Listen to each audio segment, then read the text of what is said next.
Hello, Huskies back again with more New York Rangers franchise mode commentary in NHL 18. We're back with more playoff action. The first line Devon Shore show is here to stay. So we're gonna be taking on the New Jersey Devils. Before I get any further, I put up a video yesterday, Wednesday, 25th. There's a link in the top right corner of the screen right now with the 30-second mark. So go check that out. It is the vote video for the fantasy draft team that we're going to be using. I'm still debating if it is going to be the 32nd expansion team or if it's going to be the 31st expansion team or just a regular fantasy draft. I have to play around the settings, see what I can get away with. But go there, vote. There's a poll in the description you can use. And then I'm going to leave it up till Sunday. And then come next Monday, I'm going to start posting videos on the restrictions that I want the fans to vote on. I have a couple that I've thought of that I'm going to keep to myself for now. But that's enough about that. Go check out the video if you're interested. But let's get back to the Rangers. We're taking on the New Jersey Devils. Big time rivals of the New York Rangers. Always have been, always will be. This is a team that I started recording this video and then my computer crashed, which was a bit random. My computer doesn't crash very often. And this is a team that wallowed in the bottom. Like this was a basement dwelling team for a lot of years, and you'll see what I mean when we get to their lines. But this year, 96 points. They squeaked into the playoffs. No, not squeaked in. I mean, the next closest team was 88 points. So offense isn't bad, but it's not great. Defense is a little rough. They're on the lower end of the top teams in the division. Power play is abysmal. Not real worried about that. Penalty kill's pretty good though, which they need because they take a lot of penalties, so we can possibly take advantage of that. And they're not great at home, so we already have home ice advantage, so hopefully we can take better advantage of that. But let's go look at their lines, and I will explain why I think this team was a bottom dweller. I mean, it's not really it's more of just looking at the players and understanding why. So first line, Timothy Ashton, good old Joel Veleno, New York Rangers, first round pick. Of course, he's back to beat us probably. Gabriel Sofolis. So now this team is very good. They've got 87s through 85 on their top three lines, with Gilroy being the exception, but he's only 23. But if you look at the ages as I scroll through this team, Nikita Sherbak is the oldest guy on the roster.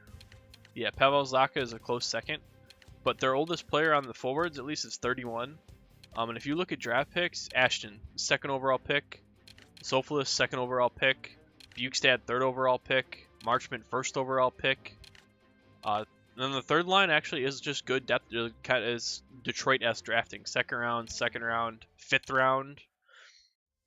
And then the fourth line is just guys that were already picked up, but another first round pick. So this team definitely pretty much did what I think was expected of me when I started this franchise. The goal was to build through the draft, like to suck for a few years, build up some picks. And we kind of did that, but our first few picks didn't really pan out for us. Like Joe Veleno was never a quality player for us. Never above 60 points, never a 20-goal guy. I mean, he's a 20-goal guy here, but just once a constant minus. He just didn't work. He wasn't a great pick. Nikita Sherbak was a guy that we traded for, I believe. I mean, he's been a quality guy. He's been a good third liner for his entire career. But the New Jersey Devils are the team that I kind of wanted to be in terms of drafting. They had top 5 picks like 6 out of 8 years. And it shows. I mean, they had Swanson back here on defense before we traded for him. They have the Shantz kid, first overall pick. Second overall pick in Severson back in 2012. I know it's 2012, but their defense is more of, I mean, this third pairing guy was the third round pick. So they built through the draft successfully. Oh, and don't let me forget the third round goalie who is only a starter, but he got up to an 89 overall. So he had a bit of a rough time in the first series with only .917 save percentage, and he's making $9.6 million. It's a bit much for a goaltender. But I said this is a rough team. Like they're gonna be a challenge for us. So let's see. I already know how we did against them in the regular season because I got to game 1 and then my computer crashed. But we beat them in game 1 of the year, 3-2 in a shootout. We got them in December. We lost 4-0, so they got back at us pretty quick. But come February, we had 2 games against them, took them down 3-2, so we went 2-1 against them, and then they got us back to even out the season series at 2-2, not counting overtime games. So an even split going into the second round here. Let's see if we can get the job done. Both teams went through 7 games. Game 1 here might be a little rough. Both teams might be a little fatigued, only 1 day's rest, but let's go. Where's the 100-point Connor McDavid from my Kings run? I want to see him. All right, there's Mahar, but Soulfulest answers, so we're at least on the board. But 1-1. There we go, Arkhipov, nice. That's a name I want to see a little more of. I mean, obviously the guy that I want to see the most of is McDavid. Oh, Soulfulest again. He's got 2. Is this going to be one of those series where we have to shut down the first line in order to win? Power play? Oh, nothing. Come on. Where's Devon Shore? Devon Shore with the late game winner? Alright, Devon Shore with the overtime winner? That's what we're getting, right? Yeah, that's what we're going to get. Oh, Ned Bukestad gets the game winner in overtime. So that's a bit of a different result. The video that crashed the first time, we won 5-1. So, but hey, that's the joys of a computer. Let's hop into game 2 here. Let's get back on the horse. Game 1 loss isn't anything to be upset about. Alright, Joe Veleno, of course, on the board, or pick 2-0. Come on, guys. We need to put the puck in the net here. Alright, there we go. Connor McDavid showing some life. 34-11 in shots. Come on, we're all over this team. Just keep peppering that goalie. There it is, Mahar. 2-2. Power play, get another one. Ooh, couldn't get one. Penalty kill. Good kill, good kill. Way to answer, not getting one. 43-16. Power play. Oh, nothing, man. I knew the power play was going to struggle. New Jersey's got a good penalty kill. We're not going to go to overtime again, are we? The shots are 45-17. 45-18 after regulation. Oh, power play in overtime. Oh, good kill. No, the Devils came out. They're stomping us in overtime right now. All right, there we go. There's a nice little surge to kind of bring the pace back along. 50 shots. 54. Can we get to 60 before they get to 25? No. 58-25 in shots. We're still not going to win this game.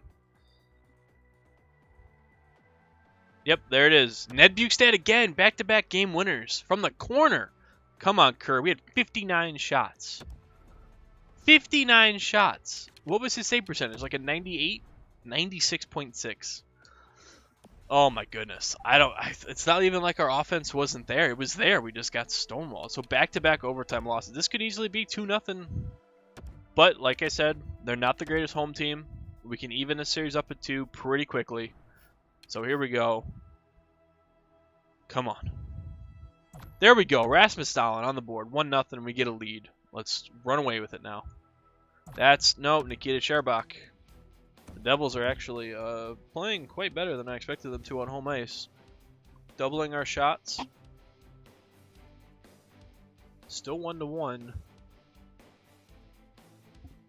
Come on, boys. I know we struggled to score at times this season. Now is not the time to... Can we not go to overtime again? No, we can't because Nicholas Hag, with 12 seconds left, wins the game. Are you kidding me, man? Oh, this is ridiculous. Alright, game 4. Every single game has been a 1-goal game. We should have won for games 1 and 2. We probably should have been able to run away with that one. But here we go. Game 4. Now's your time to shine, Shore. Alright, Rankin, 4th liner, gets a goal, but Bukestad and Sherbak, 3-1 Devils. Come on, big second period. There we go. Huselius, Dahlin. Oh, but we give one up to Zaka. Alright, 4-3 going into the third. We found our offense, but it might be too little, too late. Nice, Huselius. I was looking down at the floor for a second. Big goal, tying the game at 4. We're going to go to overtime again. Power play. No, good kill. Nice, Huselius. Let's go.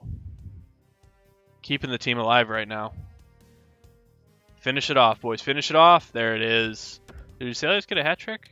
He did. Torsten. Very nice.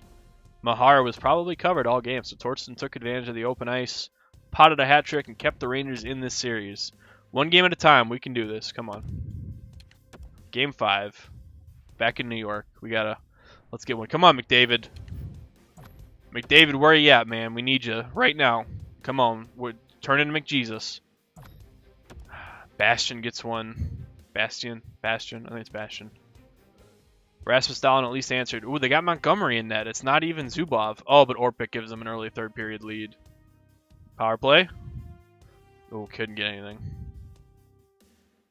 32-19 in shots, man. I like our team, but I think for our last season, we might need to find a goalie. But Richmond... Oh, come on. With these goals, man, look where they're going in from. This is a joke. How do you give up goals in 2 different games from the corner board? Like, Curry's done. I'm done with Curry. 100% done with Curry. I'm trading Richmond. I'm trading Curry. I'm done with them. They haven't... Curry had some moments, but he was awful that series. We didn't give up more than 25 shots in... Well, we gave up more than 25 shots in one game. And that was the game that we won? Lost? I don't remember. Either way, he's not panning out. He's not putting up... He's had some games where he's put up numbers, but, I mean... Devin Shore, obviously, is not a first-line center. And because we did not win the Cup, he will not be my first-line center next year. But he's not going anywhere. He will stick around because I have to re-sign him. I can re-sign him for cheap. But what we're going to do is we're probably going to package Richmond and Curry and go get a goalie. We're going to have to because I got to get rid of Richmond's contract. He's not worth $8 million. And we'll go from there. Curry, 920 save percentage isn't awful. 224 goals against, but I just don't think, like, if I put it in perspective to Zubov, 223, yes, but he faced actually one less shot. Maybe Curry wasn't as bad as I thought he was, but that was not a great series for him, and I think that if we can find a better goalie, that's probably where our team's going to end up. But, as always... Comment section for your critiques, criticisms, reactions, etc. Remember to go vote on the fantasy draft team, and I will see you on Saturday for what will be the off season. Probably a busy off season at that. So thanks for watching, and I will see you then.